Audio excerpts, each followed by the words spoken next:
दोस्तों, मैं इस चैनल पर आपके लिए कई हॉरर स्टोरीज लाता रहता हूँ, लेकिन आज मैं कुछ अलग लेकर आया हूँ। ये कोई हॉरर स्टोरी नहीं है, लेकिन यकीन कीजिए बहुत ज़्यादा रोमांचक कहानी है और ये एक सच्ची घटना है 1943 की। दूसरे विश्व युद्ध की कई ऐसी घटनाएं हैं जो पूरी दुनिया को हिलाकर रख देती हैं। उस समय इतना बड़ा युद्ध हुआ था ना, बहुत ज़्यादा कत्लेआम हुआ था। और अगर आपको भूतिया कहानियां सुनना पसंद है तो आपको इससे डर लगता होगा कि एक भूत आपको पकड़ सकता है, आपको मार सकता है। लेकिन मेरी एक बात पर यकीन कीजिए, इंसान भूतों, प्रेतों, पिशाचों से बहुत ज़्यादा खतरनाक होते हैं। अगर आप मेरी बात पर यकीन नहीं कर रहे तो दूसरे विश्व युद्ध के बारे में घटनाओं की जानकारी ढूंढने की कोशिश करिए। कितने लोग मारे गए थे? भूतों पिशाचों ने उतने कभी नहीं मारे होंगे जितने इंसानों ने मारे थे। इसलिए ऐसी कई कहानियां आपको सुनने को मिलेंगी जो बहुत ज़्यादा रोमांचक होती हैं, और उनमें से एक ऐसी ही कहानी मैं आपके लिए ढूंढ कर लाया हूं। अगर आपको मेरी कहानियां पसंद आती हैं तो इस वीडियो को अंत तक ज़रूर देखिएगा। सच में आपको यह कहानी बहुत ज़्यादा मज़ेदार लगेगी और मैं अपनी आवाज़ में इस कहानी को और मज़ेदार बनाने की कोशिश करूँगा, तो अंत तक जुड़े रहिए। अब इस कहानी को शुरू करते हैं। तो ये बात है 30 अप्रैल 1943 की। होसे एंटोनियो रे मारिया, जो कि स्पेन के रहने वाले एक मछुआरे थे, और उनका काम था हर रोज़ समंदर में निकल जाना और वहाँ पर मछली पकड़ कर लेकर आना। ये समय था दूसरे विश्व युद्ध का, और आपको पता है यूरोप में किस तरह से आग लगी हुई थी। लेकिन मैं बताऊं, उस समय स्पेन ने इस युद्ध में कोई भाग नहीं लिया था। स्पेन एक न्यूट्रल कंट्री थी, यानी कि ना तो वो एलाइज के साथ जुड़ी हुई थी ना नाजीज के साथ जुड़ी हुई थी। वो न्यूट्रल थे, यानी कि ना इस तरफ जा रहे थे ना उस तरफ जा रहे थे। इसलिए युद्ध की आग स्पेन में बहुत कम भड़की थी। यहाँ युद्ध हो ही नहीं रहा था, और जो मछुआरे थे बड़े आराम से समुद्र में जाते थे, वहाँ से मछली वछली पकड़ कर लाते थे। अब होसे भी इसी तरह एक मछुआरा था। वो समंदर में जाता, मछली पकड़ता। लेकिन ये जो दिन था ना, यहाँ काफ़ी ज़्यादा बादल आए हुए थे, और बादलों में मछली पकड़ना बहुत ज़्यादा मुश्किल भरा होता है, क्योंकि ऊपर से धूप नहीं पड़ रही होती और समंदर का पानी काफ़ी ठंडा हो चुका होता है, तो मछलियाँ ज़्यादातर काफ़ी नीचे होती हैं। लेकिन अगर धूप निकली हुई हो तो मछलियाँ काफ़ी ऊपर आ जाती हैं और उन्हें पकड़ना आसान होता है। और होसे इसी तरह की खास मछली को पकड़ा करता था। अब होसे का ज़्यादा काम हुआ करता था मछलियों को ढूंढना। वहाँ पर खास तरह की मछलियाँ कहाँ ऊपर तक आई हुई हैं, उसे उस इलाके में घूमना होता था। मछलियों का झुंड वहाँ घूम रहा है या नहीं, ये बात बाकी मछुआरों को वो बताया करता था। इससे बाकी मछुआरे भी वहाँ मछली को पकड़ा करते थे। इस बार भी वो यही काम करने के लिए समंदर के बीच में गया हुआ था। लेकिन इस बार उसके साथ कुछ अजीब सा हुआ। उसे दूर कुछ बड़ा सा तैरता हुआ नजर आया। पहले तो उसे लगा कोई मछली मरकर ऊपर की तरफ आई होगी, या कोई भारी चीज़ होगी, बड़ी सी चीज़ होगी जो पानी में तैर रही होगी। क्या चीज़ हो सकती है? अब दूर से उसे ये येलो सा कलर, पीला सा कलर दिख रहा था, और उसे लगा ये मछली ही हो सकती है। वो बोट को उस तरफ चलाने लगा। जैसे ही वो बोट को चलाता चलाता उस तरफ जाता गया, नज़दीक जाने पर उसे पता चला कि ये कोई मछली नहीं है, ये कोई लकड़ी का हिस्सा नहीं है, ये कोई इंसान है जिसका चेहरा नीचे की तरफ है और वो पानी में डूब रहा है। उसे लगा मुझे बहुत जल्दी करनी होगी इसे बचाने के लिए, कहीं ये डूब ना जाए। तो होसे बड़ी तेज़ी से बोट उस तरफ ले जाता गया, उसके करीब गया और उसे पकड़कर बोट के ऊपर खींचने लगा। लेकिन जब उसने बोट के ऊपर उसे खींचा, उसका चेहरा देखने लगा तो उसे पता चल गया ये मारा जा चुका है, शायद पानी में डूबने के कारण। अब उसने आर्मी के कपड़े पहन रखे थे, ऊपर ये लाइफ जैकेट की तरह कुछ जो आर्मी वाले पहनते हैं वो पहनी हुई थी उसने। अब वो पानी में डूब चुका था। उसकी जो आंखें थी खुली हुई थी, काफ़ी ज़्यादा डरा हुआ लग रहा था। अब उसकी आंखें अंदर की तरफ घुसी हुई थी, यानी कि उसके साथ कोई हादसा हुआ होगा। और जब उसने उस लाश को ऊपर खींचना शुरू किया तो वो काफ़ी लाश भारी थी। पानी में डूबने के कारण लाश भारी हो जाती है, तो बोट पर चढ़ाना मुश्किल हो रहा था। इसके बाद उसने बोट से इशारा करना शुरू कर दिया, क्योंकि और भी कई फिशरमैन थे, कोई मछली पकड़ने वाले आसपास थे। उसने इशारा किया कि जल्दी आओ, मेरी मदद करो। अब बाकी जो बोट में थे लोग वो पूछ रहे क्या हुआ। उसने इशारा कर दिया कि लाश मिली है। अब ये इशारा किया, बाकी डर रहे थे, क्योंकि वहाँ ऐसे कानून थे कि कोई मरा हुआ हो, अब जिसने पहले देखा उससे पूछताछ की जाती थी। तो होसे ने यह सोचा नहीं, उसे ये लगा कि मदद करनी चाहिए। बाकी जो मछुआरे थे वो डरने लगे थे कि पुलिस वाले पकड़ लेंगे, और उन्होंने पकड़ लिया, कोई केस वेस ना पड़ जाए तो खतरा बढ़ सकता है। तो उन्होंने कहा कि हम वहाँ नहीं आने वाले। इसके बाद होसे अब क्या करते? तो उन्होंने उस बोट पर उसे जितना चढ़ा सकते थे चढ़ाया। आधा पानी के अंदर थी वो लाश, आधा उस बोट पर चढ़ चुकी थी। उसने बोट चलानी शुरू कर दी ताकि वो तट पर पहुंच पाए। अब किसी तरह से बोट से हाथ से चप्पू से मारता हुआ वो उस तट तक जाने लगा। बड़ी मुश्किल से तट तक पहुंचा पाया उस लाश को, और वहां पर काफ़ी लोग थे। वो लोग भीड़ बनाकर खड़े हो गए। अब वो भीड़ उस बोट को चारों तरफ से घेर चुकी थी। होसे ने देखा वहां पर उस लाश को हाथ लगाने के लिए कोई आगे नहीं बढ़ रहा था, सब डर रहे थे। तो होसे ने पकड़कर उसे खींचना शुरू कर दिया तट की तरफ। फिर उसे एक चीज़ का पता लगा कि ये लाश खींचकर बोट पर क्यों नहीं चढ़ रही थी और यहाँ तट पर ले जाने में भी मुश्किल हो रही है। उस लाश की एक कलाई पर ना एक हैंडकफ बंधा हुआ था, जिसे हम हथकड़ी कहते हैं। हथकड़ी एक तरफ बंधी हुई थी। अब हथकड़ी का दूसरा हिस्सा एक बैग, एक कॉन्फिडेंशियल बैग जो सरकारी लोग यूज़ करते हैं। आपने देखा होगा ना, टैची से होते हैं, अटैची से, छोटे से जो कलाई से बंधे होते हैं, या कोई गैंगस्टर्स मूवी में देखे होंगे, इस तरह से बांधे होते हैं। खास चीज़ होती है कि वो मर जाए लेकिन वो चीज़ उनसे दूर ना जाए। वैसा बैग था जो कलाई के साथ हथकड़ी के सहारे बंधा हुआ था। अब खींचा उसे, पानी से वो खींचकर बाहर निकालने लगा। चेन काफ़ी लंबी थी। खींचा, वो बैग भी उसके साथ बाहर निकाला गया।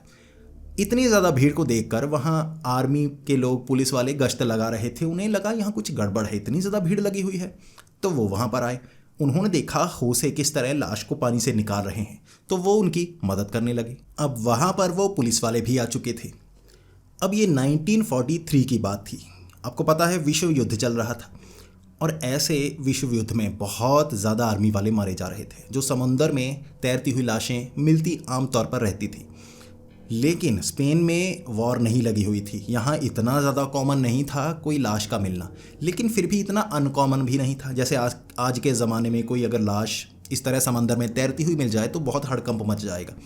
उस ज़माने में वॉर चल रही थी, लाशें काफ़ी पानी में तैरती हुई मिलती, कभी किसी तरफ पहुंच जाती कोई लाश, कभी किसी तरफ। इसलिए वो जो पुलिस वाले भी थे वो जानना चाहते थे ये लाश कहाँ से आई है। उन्होंने कपड़े देखने शुरू कर दिए। अब कपड़े देखकर साफ साफ पता चल रहा था कि ये कोई आर्मी ऑफिसर है, लेकिन ये जो कपड़े हैं ना, ये स्पेन के आर्मी वालों के नहीं थे, ये ब्रिटिश आर्मी के लग रहे थे। अब उन्हें ये लगने लगा कि हाँ, हो सकता है कि ब्रिटिश आर्मी का कोई सैनिक यहाँ पर पहुँच गया और उसकी लाश इस तरह पानी में तैरती हुई यहाँ तक पहुँच गई। तो उन्होंने चेक करना शुरू कर दिया। उन्होंने जेब में डॉक्यूमेंट्स निकालने शुरू किए। उन्हें उस लाश की जेब से कुछ पेपर्स मिले, आइडेंटिटी कार्ड मिले। अब ये आइडेंटिटी कार्ड था विलियम मार्टिन का, जो कि ब्रिटिश मरीन सोल्जर था। यानी कि युद्ध में उस पर शायद हमला हो गया होगा और उसकी लाश इस तरह पानी में तैरती हुई इस तरफ आ गई। तो जितने भी लोग थे और होसे, उन्हें लग रहा था कि ये बेचारा कोई सोल्जर होगा, मर गया, अब लाश यहाँ पर आ गई, तो इसे जो ब्रिटिश आर्मी है उसे वापस दे देना चाहिए। यहाँ पर एक परेशानी थी, ये जो स्पेन कंट्री थी ना, उस समय न्यूट्रल ज़रूर थी, यानी कि युद्ध में भाग नहीं ले रही थी। ना तो जो एलाइज थे उनकी मदद कर रहे थे, ना तो नाजीज़ की मदद कर रहे थे, लेकिन गुपचुप तरीके से जो संदेश थे, या कह सकते हैं कि साथ नाजीज़ का दे रहे थे। अडोल्फ हिटलर के साथ काफ़ी करीबी थी स्पेन का जो लीडर था उसकी। तो जो होसे थे और वहाँ पर जो पुलिस वाले थे, उन्हें लगने लगा था कि भाई ये लाश ब्रिटिशर्स तक पहुँच तो नहीं पाएगी, क्योंकि अगर ऊपर वाले सीनियर्स को बताया तो वो कहेंगे कि जो पेपर्स मिलते हैं या लाश मिलती है, इससे कोई खुफिया जानकारी अगर निकल पाती है तो वो नाजीज़ तक पहुंचा दी जाए। अब ये सबको पता चल गया था। अब उन्होंने उस लाश की जब तलाशी लेनी शुरू कर दी, कई पेपर्स ये मिल रहे थे कि वो मेजर था ब्रिटिश आर्मी का। इसके साथ वो एक खास कमांडो रेड में लगाया गया था। अब उस समय जो नाजी आर्मी थी उसकी संख्या बहुत ज़्यादा थी और ब्रिटिश आर्मी हार रही थी, तो वो कमांडो रेड्स कर रहे थे।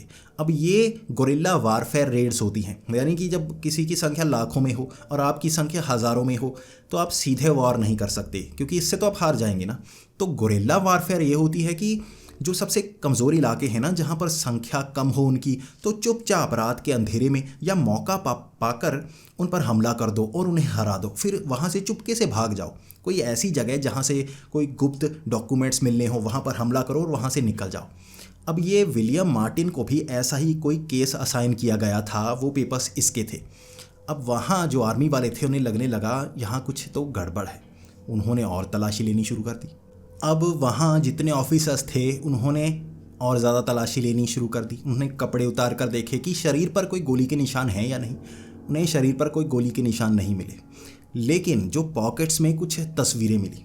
अब वो पूरे शरीर पर ना जो हथियार थे वो पहने हुए थे, गियर वियर पहने हुए थे, यानी कि पूरे युद्ध में जाने की तैयारी थी ऐसा लग रहा था। लेकिन जेब से जो पेपर्स निकले, एक फ़ोटो निकली एक लड़की की। ये ब्रिटिश लड़की थी, काफ़ी खूबसूरत लड़की थी और इससे पता चल रहा था ये इसकी गर्लफ्रेंड होगी। इसी के साथ जेब में कुछ लेटर्स मिले जो लव लेटर उसे लिखे गए थे। अब उसकी जेब से एक नाइट क्लब का पास भी मिला।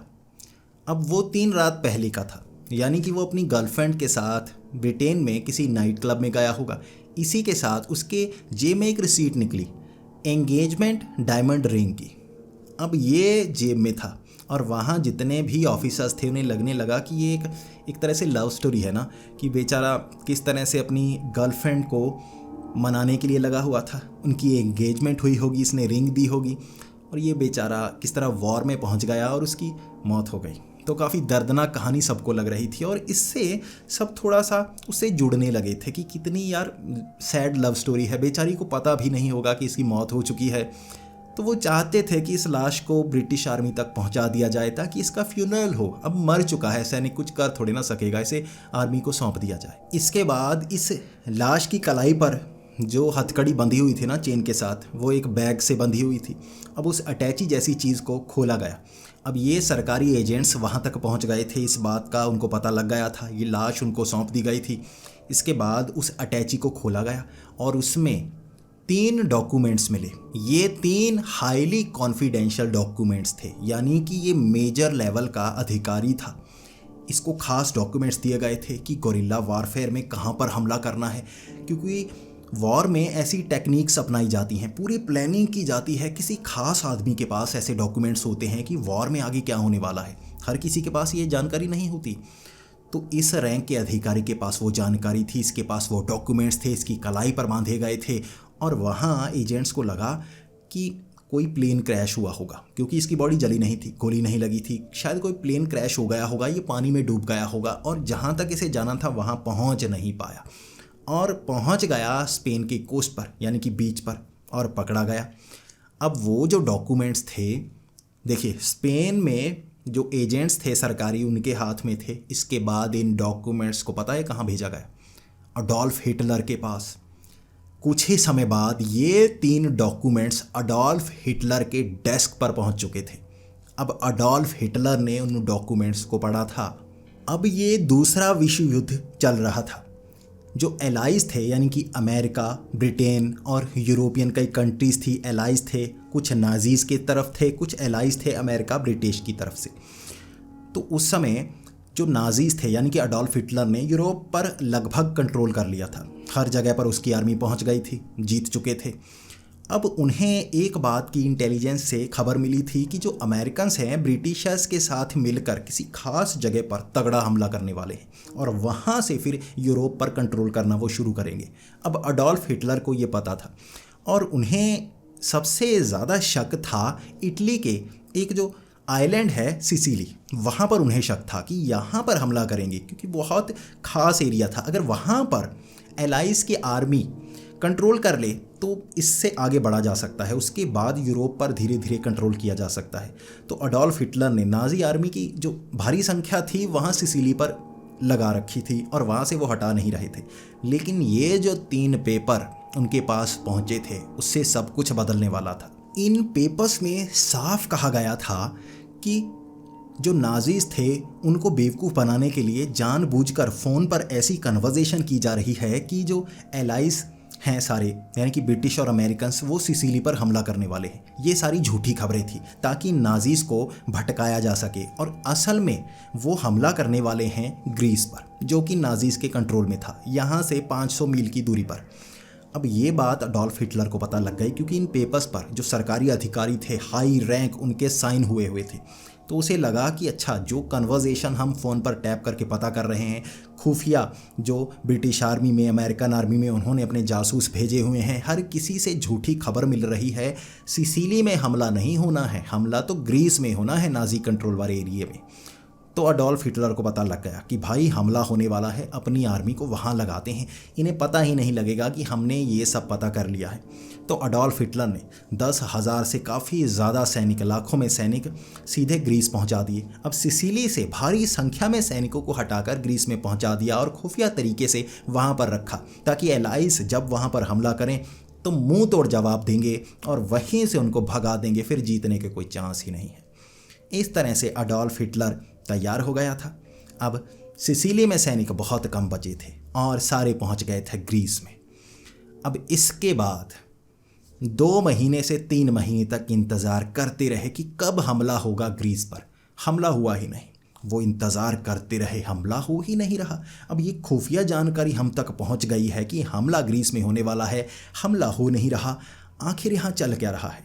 लेकिन काफ़ी समय बाद 9 जुलाई 1943 को सिसिली पर जब कुछ सैनिक ही लगे हुए थे, वो समंदर की तरफ देखा करते थे कि वहाँ से क्या आ रहा है, क्या यहाँ पर छोटा मोटा कोई हमला हो सकता है, यहाँ कोई सैनिक पहुँच रहे हैं, कोई जासूस पहुँच रहे हैं या नहीं। उनकी संख्या बहुत कम थी। वहाँ समंदर काला हो गया था, सामने इतनी ज़्यादा बोट, इतने ज़्यादा सैनिक इटली के सिसिली में पहुँच रहे थे। जितने सैनिक नाजी थे ना वहाँ, उनके हाथ पैर फूल गए कि यहाँ पर इतना भारी हमला हो रहा है।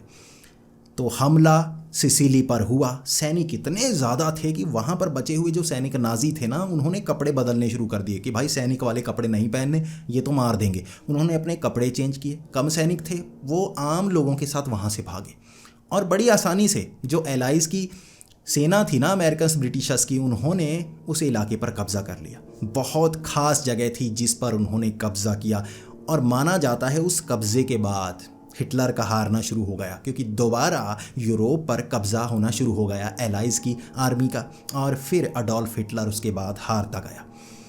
अब यहाँ पर आपको कहानी नॉर्मल समझ में नहीं आई होगी। अब इसके बीच की असली कहानी आपको बताता हूँ। अब यहाँ तक आपने ये देखा कि किस तरह से मार्टिन की बॉडी मिली, अब होसे को बॉडी मिली, फिर ये स्पेन तक पहुंची, फिर ये अडोल्फ हिटलर तक पहुंची। खुफिया जानकारी मिल गई कि ये जो हमला है वो तो ग्रीस में होने वाला है। उन्होंने पहले पूरी आर्मी वहाँ लगा रखी थी सिसिली में, वहाँ से हटाकर ग्रीस भेजी, लेकिन हमला तो सिसिली में हो गया। क्या ये सारी खबरें झूठी थी? इतने भारी भरकम डॉक्यूमेंट्स सब झूठे थे? तो यही तो ब्रिटिश आर्मी का सबसे तगड़ा प्लान था। अब जिसे सब विलियम मार्टिन समझ रहे थे, असल में वो डेड बॉडी विलियम मार्टिन की थी ही नहीं। वो ब्रिटिश मरीन आर्मी में कोई मेजर था ही नहीं। वो तो एक साधारण आदमी था जिसकी लाश को यहाँ पर भेजा गया था इतनी बड़ी प्लानिंग करके। अब उसका नाम रखा गया था विलियम मार्टिन। सारे जो डॉक्यूमेंट्स उसकी जेब में डाले गए थे नकली बनाकर, वो सारे ऐसे थे कि उसे पकड़ा ना जा सके। अब वहाँ मार्टिन नाम के इतने ज़्यादा सैनिक थे ब्रिटिश आर्मी में, उन्होंने वही नाम चुना ताकि बाद में जासूस ढूंढने की भी कोशिश करें कि ये असली मेजर है भी या नहीं, वो पता ना कर पाएँ और तब तक बहुत देर हो जाए। तो उन्होंने ऐसी डेड बॉडी को यहाँ पर भेजा, नकली डॉक्यूमेंट्स उसकी जेब में डाले, लव स्टोरी का एंगल देने के लिए रिसीट जेब में डाली, डायमंड रिंग की, नाइट क्लब का पास जेब में डाला। अब हैंडकफ करके एक अटैची उसकी कलाई के साथ बांधा, जिसमें हाईली रैंक्ड ऑफिसर के साइंड डॉक्यूमेंट्स डाले गए कि प्लान है ग्रीस में हमला करने का और नाजी को बेवकूफ़ बनाया जा रहा है, क्योंकि नाजीज ने सिसिली पर कब्जा कर रखा था और यहीं से यूरोप पर दोबारा कब्जा किया जा सकता था। अब सिसिली को जीतना था। सिसिली में नाजी आर्मी कम नहीं हो रही थी और जो एलाइज थे अमेरिकन्स और ब्रिटिशर्स, वो सोच रहे थे यहाँ से आर्मी को कैसे हराएं। अगर यहाँ भारी भरकम सेना भी आ गई तो नाजी उनको भी धूल चटा देंगे और इसे जीतना सबसे ज़रूरी था। जीता नहीं जा रहा था। तब ब्रिटिश आर्मी ने ये बहुत तगड़ा प्लान बनाया था। अब ये जो लाश थी ये ग्लेंडर माइकल की थी। ये ब्रिटेन में एक होमलेस था। अब उसने सारी ज़िंदगी कोई काम नहीं किया था, यानी कि पूरी तरह से निकम्मा आदमी। उसने घर नहीं बसाया, वो होमलेस रहा करता था, निकम्मा था, काम नहीं करता था, कुछ मिलता था उससे गुजारा किया करता था। और उसकी उम्र 34 साल थी और उसकी मौत हुई थी रैट पॉइज़न खाने के कारण। अब रैट पॉइज़न खाने के कारण मौत हो गई। उसकी लाश जब अस्पताल में पहुंची तब उसे लेने के लिए कोई नहीं आया, तो उसे मॉर्ग में रख दिया गया। अब वहाँ कोई लेने नहीं आ रहा था तो उसे आर्मी को सौंप दिया गया। अब ऑफिसर्स ने ये प्लान बनाया, इस लाश का इस्तेमाल किया जा सकता है। इसको नाम दिया गया विलियम मार्टिन का। सारे कागजात बनाए गए, सब कुछ बनाया गया। इस लाश को ऐसी कंट्री के बीच पर तैरते हुए छोड़ा गया जो न्यूट्रल हो लेकिन नाजी का साथ दे रही हो एक तरह से। तो जानबूझकर इसे स्पेन में भेजा गया, सारे डॉक्यूमेंट्स बनाए गए। नाजीज़ ने इसमें ढूंढा किस तरह से कि ये असली है। अब उसे नाम भी विलियम मार्टिन का दिया गया था जो बहुत कॉमन नेम था।